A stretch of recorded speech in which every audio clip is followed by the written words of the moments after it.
everyone. Welcome to the night safari and to the creatures of the night presentation. Are you guys feeling good tonight? What was that? That wasn't convincing at all. Let's try that one more time. Are you feeling good tonight? All right, much better, much better. Now, before we start the show, I have a few very important messages to share with every single one of you. So first up, I'm sure you can see we have 3 staircases. Staircase number 1, staircase number 2, and lastly, staircase number 3. Once the show starts, please do not move up or down the 3 staircases, because guess what? Animals will be coming out from all over this amphitheater. That's right, so please remain seated for the duration of the show. Now next up, the animals that do come out, they may look very cute, very adorable, and very tempting to touch. But please do not reach out and touch them. Our animals, they are trained, but they only recognize their trainers. So if you still insist on reaching out to touch them, they will not hesitate to let you know how they feel. And it will not feel very good, so please keep your hands to yourself. Now for my last message, this is my most important message. It concerns the flashes on your cameras. Here at the Night Safari, our animals are nocturnal, so any sudden flashes or bright lights from your cameras may scare them, may startle them, and may disturb them during the show. This is a very important message, and we seek everyone's cooperation to please make sure that all your flashes are switched off. Can we do that? Thank you very much, guys. Now, since this is a very important message, I'm going to try and get it across to as many people as possible. And the way that I'm going to do that is by translating this message into a few different languages. Now, I'm not very good, so please bear with me, all right? So we're going to start off with a language that I learned not too long ago from a member of the audience, very much like you guys. So let me try this out. Do we have any German speakers here tonight? Oh, right up front. Okay, anybody else? Only these 4 people? Okay, this is especially for you 4. Bitte, klein, blitz. Is that okay?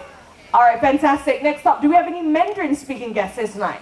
Mandarin speaking guests. 晚上好，晚上好，晚上好，晚上好。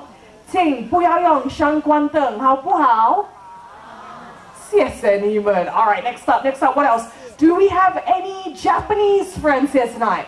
Japanese, wow, look at that, that's quite a lot. Okay, let me try this out. Kumbawa. Oh, thank you, I haven't started yet. Kumbawa. Flash dummy desu. Arigatou gozaimasu. Next up, do we have any Koreans here tonight? Korean friends. Annyeonghaseyo. Annyeong, annyeonghaseyo, annyeonghaseyo. Flash tadorojit maseyo, kamsahamnida. And lastly, last but not least, do we have any Hindi speaking guests? Whoa! All right, let's try something. Friends from India, make some noise! Every single day, this never fails. Namaste. Whew, pressure. Sablo apne, camera K flash, ban kije. TK?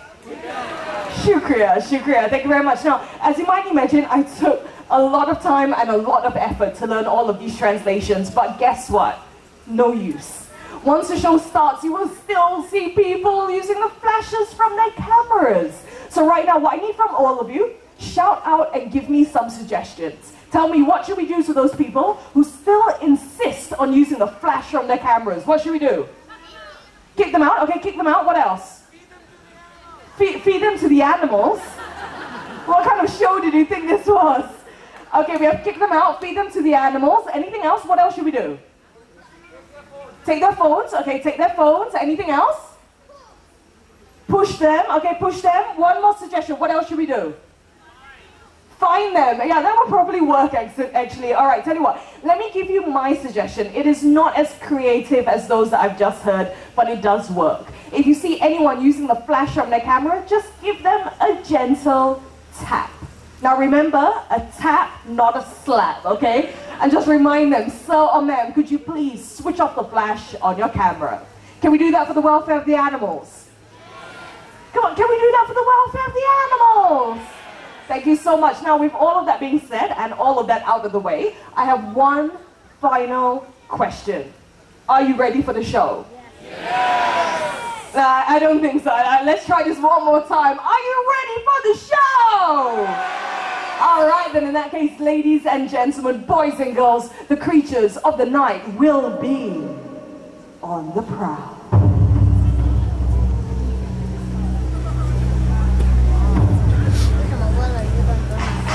As night falls, two worlds, one of sunlight, the other moonlight, blend into one.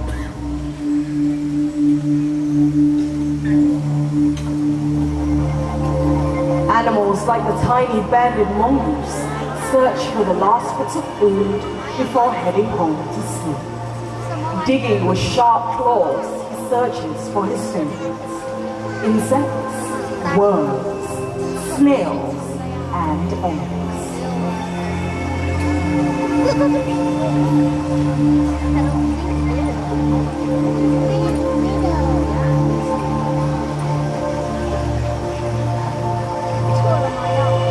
When satisfied, he will return to his big mongoose family and curl up in a safe burrow for the night.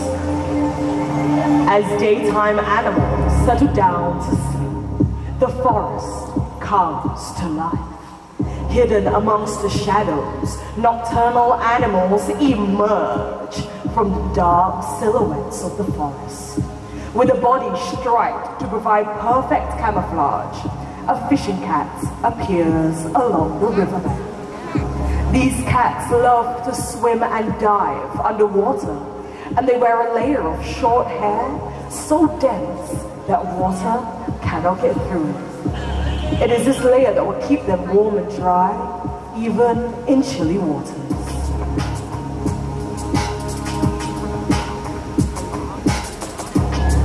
Fishing cats are rapidly disappearing due to habitat loss and poaching. They deserve our protection before this quiet hunter disappears forever. Ladies and gentlemen, welcome to the world of the night hunters. Now, I've often been asked, how do nocturnal animals survive?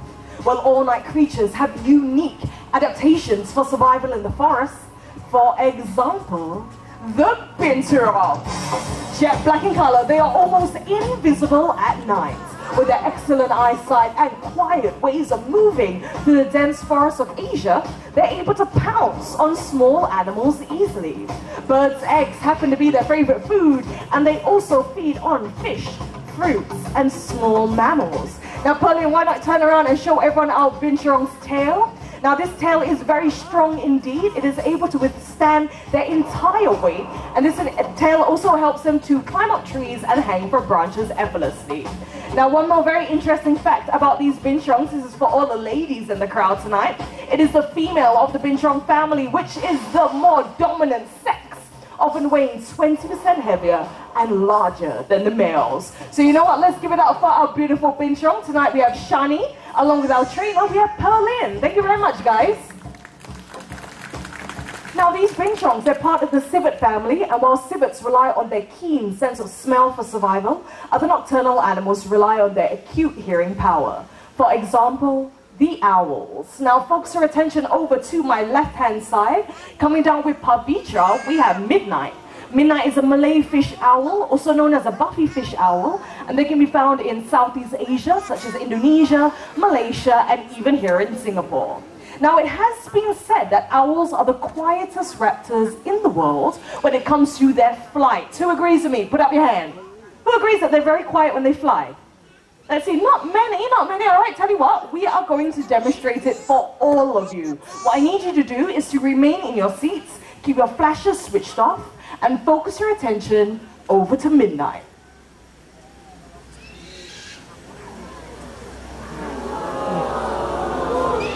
And there you go. Now, apart from the screeching, you would not have heard anything else.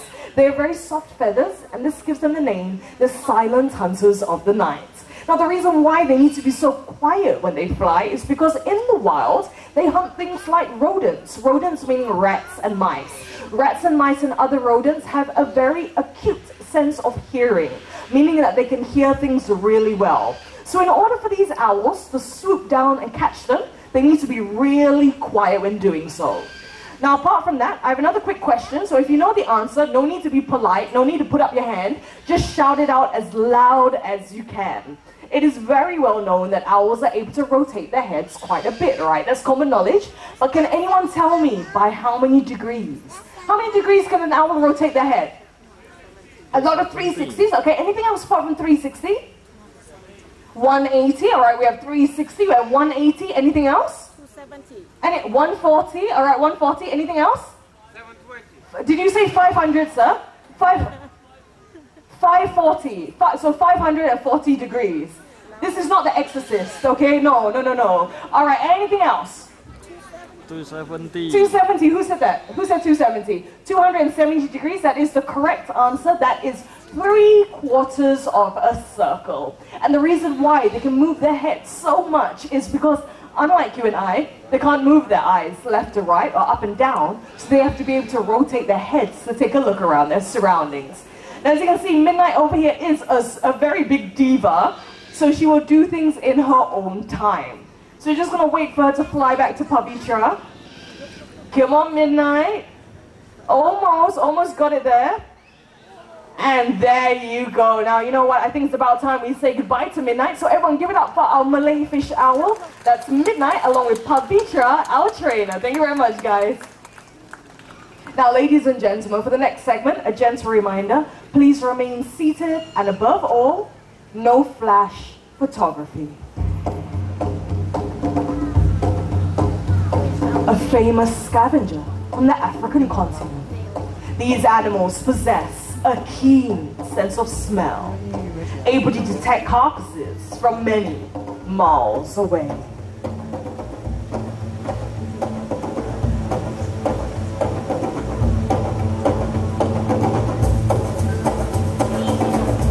The largest of the hyena species, this is the spotted hyena. They have powerful jaws able to crush bones, including those of elephants. And with their excellent digestive systems, they're able to digest their entire prey. This includes the skin, teeth, horns, bones, and even the hooves.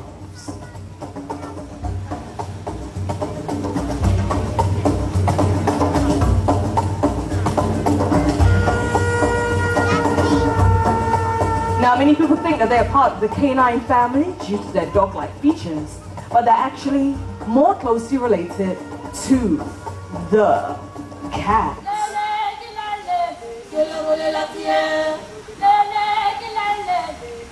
And speaking of cats, coming up next in the grasslands of Africa will be our very own slender-built serval. They resemble miniature cheetahs, except for their relatively shorter tail. This is not a serval, this is a human being, just in case you were wondering, that's Revy. Our serval will be out in just a bit. Now, our serval's name is Bandit, and once Bandit comes out here, try and take a look at spots and stripes on his body. They differ from serval to serval, much like humans and our fingerprints. And there he is absolutely gorgeous. And up he goes. Now these servals, they have very long, slender forepaws, and this enables them to dig into burrows, hook at their prey, and pull it out to eat. But most impressive of all, they have very powerful hind legs. This enables them to leap up into the air to catch a low-flying bird. Eyes on the target. And look at that! That was very good, Bandit. Everyone give it up for Bandit, the serval, along with Revy, our trainer. Thank you very much, guys. Now, if you can, take a look at the back of Bandit's ears. You might notice that there are these black and white markings. These are known as ocelli, and they act as a natural deterrent in the wild, as they kind of look like eyes in the dark. Now, as you tour around the night safari, you will come across many endangered animals, many which are fighting a losing battle in the wild. Now, there's a lot of... so what you need to do, you check this out, No, lights. Yes, all lights, thank you very much. Ladies and gentlemen, we have a slight situation. Remain in your seats. We have a very small missing animal, so what I need you to do, help us to check under your seats, inside your bags. If you see anything, don't try and catch it. That's what me and Azlin are here for. Help us to check out, yes! Nice shoes. Nice shoes. He's saying Nike, Nike. Okay, thank you. Go and help. Go. Pavitra, wait. Aslin's coming. Ladies and gentlemen, please remain calm. We're going to check out, make sure that everything's okay. Aslin, what's going on? Okay, all right. Go and help Pavitra right now. Okay, ladies and gentlemen, we apologize. We're going to have to interrupt this show. We need 2 volunteers because of the nature of the situation. Because we're dealing with live animals, we need 2 volunteers above the age of 18. Above the age of 18, 2 fully sized human beings. 2 grown-ups, all right? Okay, tell you what, ma'am, you on the inside next to the guy with the blue shirt. Yes, you coming out with the glasses.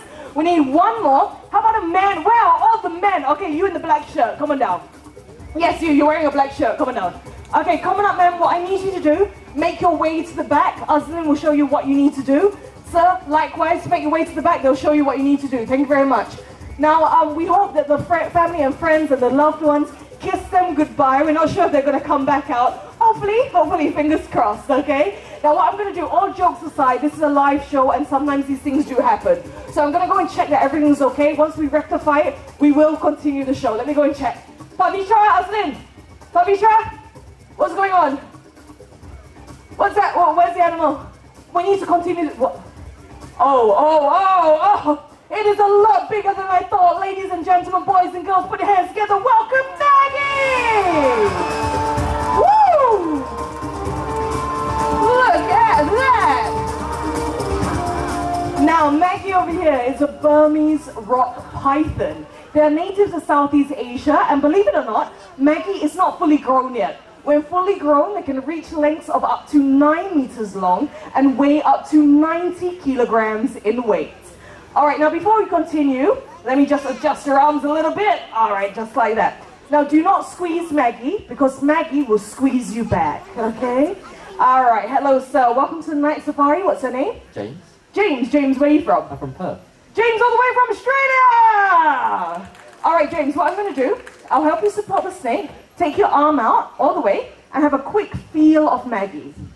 Tell everyone, is she smooth and dry or wet and slimy? Smooth and dry. Smooth and dry, that's right, James. Put your hand back below, thank you very much. Now, snakes are actually very smooth and very dry. It's a common misconception that snakes are wet and slimy, and this is due to the natural gloss that they have on their scales. But in fact, like James said, they are very smooth and very dry. Okay, James, thank you very much. I'm going to move on now, all right? Okay, hello. Welcome to the night safari. What's your name? Jyoti. Jyoti, where are you from? India. Jyoti, all the way from India! All right, Jyoti, you do not have to move. You don't have to touch anything. Just use your eyes and take a look at the size of Maggie's head. Now, in comparison to that size, how many times do you think she can open up her mouth? 2 times, 3 times, 4 times, 5 times, all the way up to maybe 50. 50? 50? Why are you listening to her? No, she's playing around with you. Okay, below 10. 5 times? 5 times, spot on. Snakes, they can open up their mouths 4 to 5 times. For pythons like Maggie over here, what they would do is strike at their prey, constrict around it, and then swallow it whole. So now, since we have everyone up on stage and everyone looks fantastic, that includes Maggie, let's take some pictures. So friends and family, get out your phones and your cameras. If you have Instagram, remember hashtag Night Safari. I'll give you guys my good side. And in 3, 2, 1, now we're going to move it over to this side so that everybody else can take a picture. It's more so that I can show you guys my other good side. And in 3, 2, 1. Now, as you might have imagined, Maggie's very heavy, so both of you, let go. Our trainers will take Maggie. That's right. All right, now everyone give it up for Pavitra. We have Aslin as well as Maggie, the Burmese rock python. Thank you very much, guys. Now, I think you both did an excellent job. How was that? Was it fun? Heavy? Very heavy, yeah. So I think you did an excellent job, but what do you guys think? Were they good? They were fantastic, right? Very brave indeed. So from all of us here at the Night Safari, you both get limited edition Night Safari badges. Thank you very much. Everyone, we have James and we have Jody.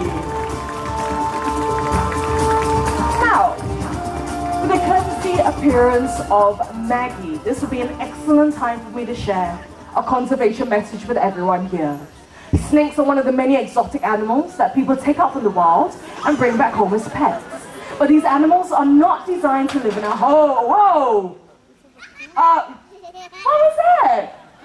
Look away, he interrupted my show. Everyone, this is Toffee. Toffee's a white raccoon, and unfortunately, raccoons are regarded as pests in many countries. This is not entirely their fault. Our towns and cities have come too close to their natural habitat, and as a result of the ever-diminishing forests, they have no choice but to come into our world to feed and to survive. Now off goes Toffee. Look at that, he is absolutely gorgeous. Let's say goodbye to Toffee, alright? Bye, Toffee. Bye, sweetheart. Now he's sniffing around inside the bin. I think he may have found something in there, but not to worry, I think our trainers at the back will help him out. Now it kind of makes you wonder what it is that we humans throw away that may get their attention. So let's check out what do we have inside this bin.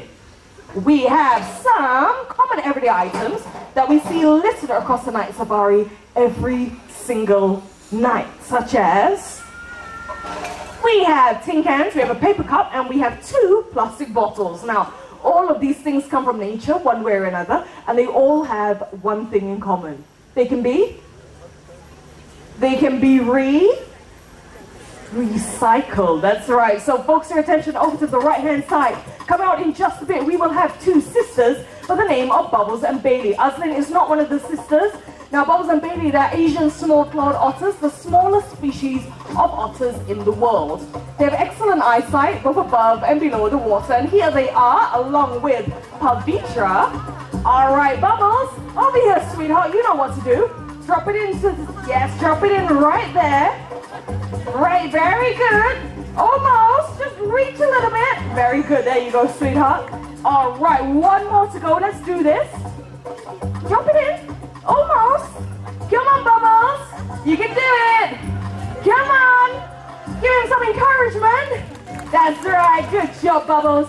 All right, now we have 2 tin cans, 2 plastic paper cup. The paper cup, guys, the paper cup.